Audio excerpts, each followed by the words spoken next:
হঠাৎ করে ইচ্ছে করলো ঝাল কিছু খেতে, তাই ভাবলাম চিকেন কষা বানিয়ে ফেলি।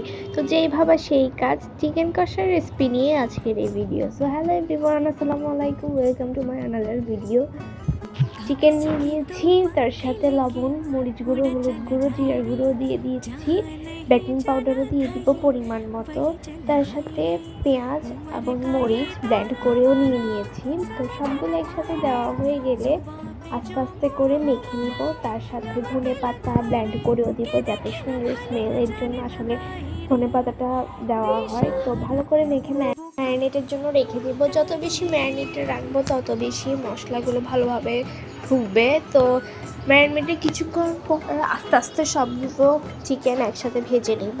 তো ভেজে নেওয়া হয়ে গেলে এরপর আরেকটা প্যানে পরিমাণ মতো সয়াবিন তেল আর 3-4টা পেঁয়াজ কুচি আর লবণ দিয়ে দিচ্ছি। মরিচ দিইনি, মরিচ একটু পরে দিব। তো এগুলো একসাথে ভালোভাবে নাড়াচাড়া করে নিচ্ছি। তার সাথে দারচিনি, এলাচ, তারপরে ম্যারিনেটে রাখা কিছু মশলাগুলো রয়ে গেছিলো ওগুলো দিয়ে দিচ্ছি। তার সাথে মরিচ গুঁড়ো, হলুদ গুঁড়ো, জিরার গুঁড়ো দিয়ে দিব। সবগুলো একসাথে নাড়াচাড়া শুরু করব, হালকা একটু করে পানি অ্যাড করে। তার সাথে আগে থেকে ভেজে রাখা মাংসগুলোকেও দিয়ে দিচ্ছি। তো বারবার নাড়াচাড়া করে তার সাথে রাঁধুনি রেডিমিক্স মুরগির মাংসের মশলাটাও দিয়ে দিচ্ছি। তোমরা চাইলে অন্য মশলাও অ্যাড করতে পারো। তার সাথে দিয়ে দিচ্ছি মরিচ, 3-4টা মরিচ, যাতে একটু ঝাল ঝাল হয়, যেহেতু চিকেন কষা ঝাল হলেই ভালো হয়।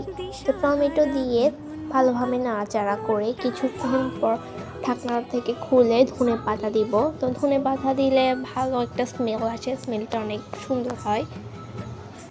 সো এটা হচ্ছে আমাদের চিকেন কষার ফাইনাল লুক।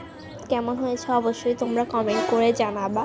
ট্রাস্ট মি, এই চিকেন কষাটা এত যে মজা হয়েছিল কেবল দেখেই বোঝা যাচ্ছে যে এটা কেমন হয়েছে। তো আজকের জন্য এই পর্যন্তই। আল্লাহ হাফেজ।